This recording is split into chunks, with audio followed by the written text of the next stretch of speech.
Hello everyone. Welcome to ILTA Physics Problem Solving Session.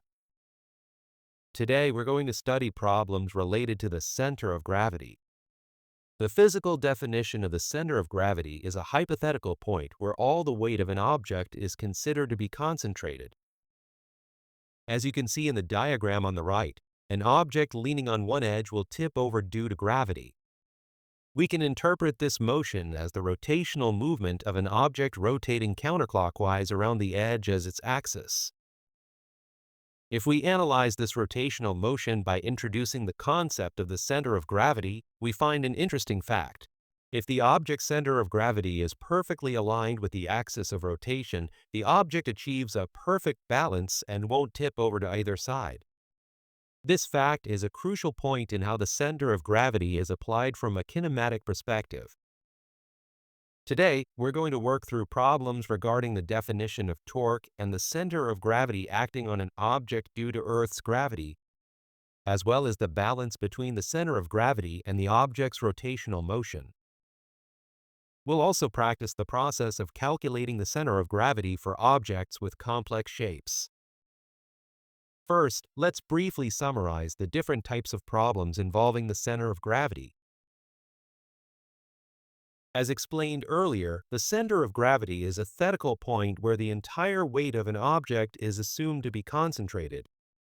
This concept can be applied from a kinematic perspective to an extended body model, where an object is seen as a collection of infinitely many small particles.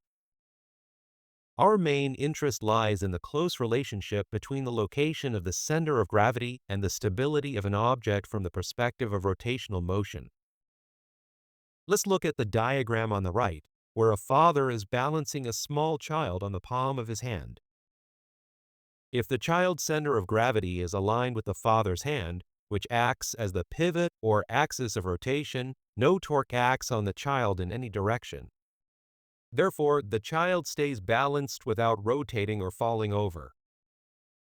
In other words, when the center of gravity and the pivot are aligned with the direction of gravity, no net torque acts on the object, allowing it to maintain balance without tipping.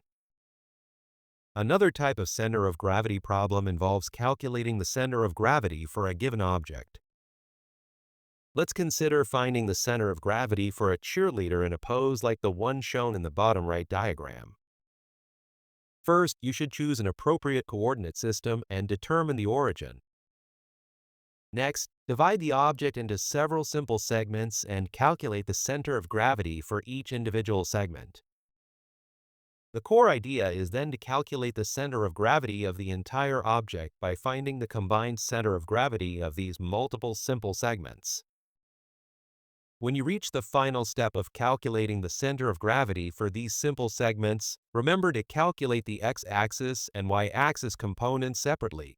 If we put this into a formula, the center of gravity can be defined by a relationship where the numerator is the sum of the products of each segment's coordinates and its mass, and the denominator is the total mass of all segments.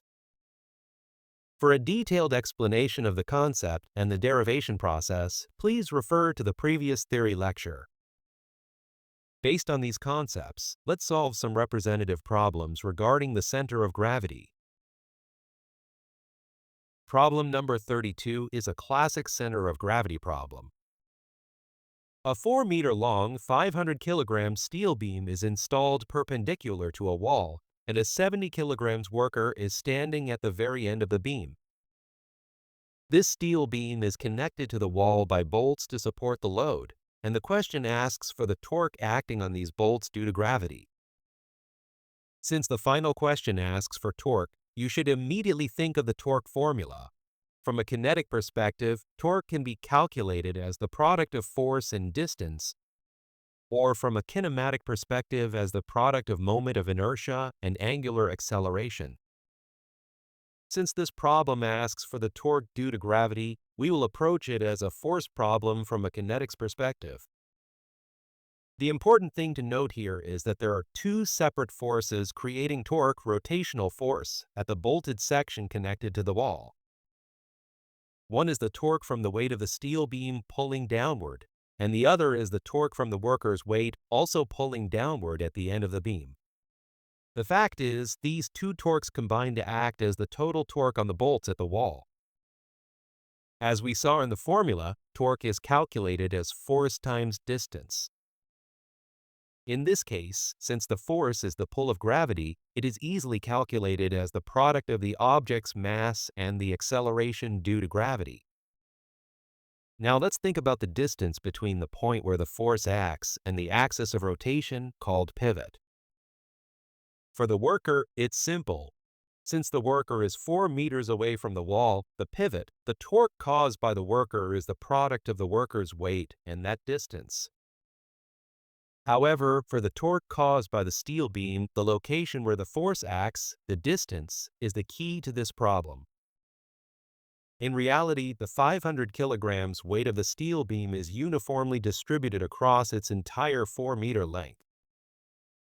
But since we need to find the distance from the pivot for the torque calculation, we assume the entire weight of the beam is concentrated at a single hypothetical point, the center of gravity. This is exactly where the concept of the center of gravity comes in. So, how do we find the center of gravity for the steel beam? Technically, it requires a somewhat complex mathematical explanation, but since the beam is a rod-shaped object made of uniform material, at our level, we can intuitively determine that the center of gravity is at the midpoint due to symmetry. Now we are ready to calculate the torque of the steel beam. The torque from the steel beam is calculated as the weight of the beam multiplied by the distance to its center of gravity, which is 2 meters.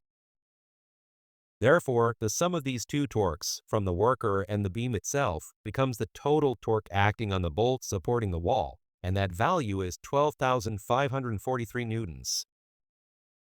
This is a typical problem about the torque of a system, and the key is identifying the two torques acting on the pivot and applying the concept of the object's center of gravity. Problem number 38 represents a type of problem where you calculate the center of gravity for a complex-shaped object. This object consists of two thin beams of different lengths and masses connected at a right angle. And the problem has designated the intersection of the two beams as the origin of the coordinate system. The first question asks us to calculate the center of gravity of this object. In the previous problem involving a single rod-shaped steel beam, we intuitively set the center of gravity at the geometric center, the midpoint of the beam. However, for complex shapes, we will divide the entire object into several simple segments, find the center of gravity for each, and then calculate the final center of gravity as the center of gravity of the centers of gravity.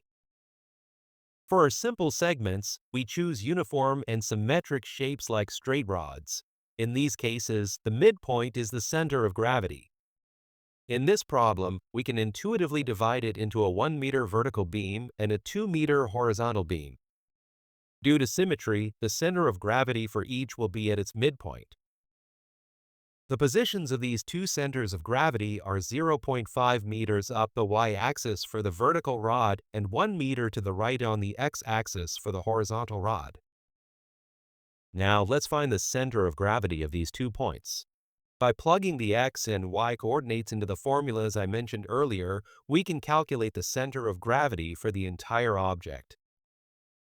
Please refer to the relevant theory lecture to understand the derivation of the formulas used to calculate each coordinate.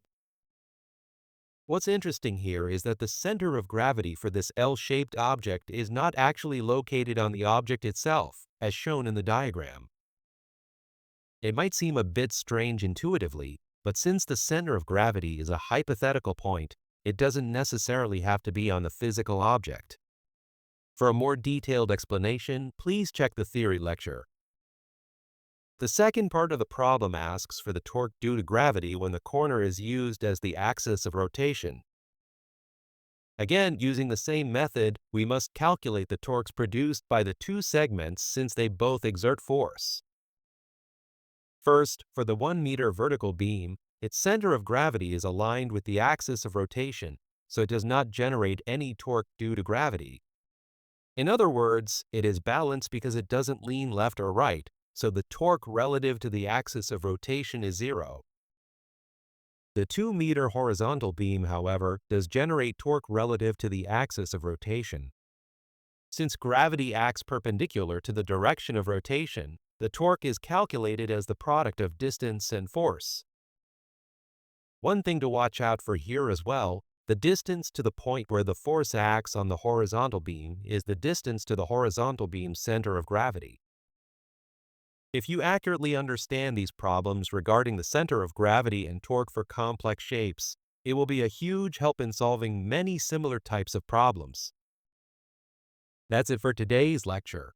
Great job, everyone.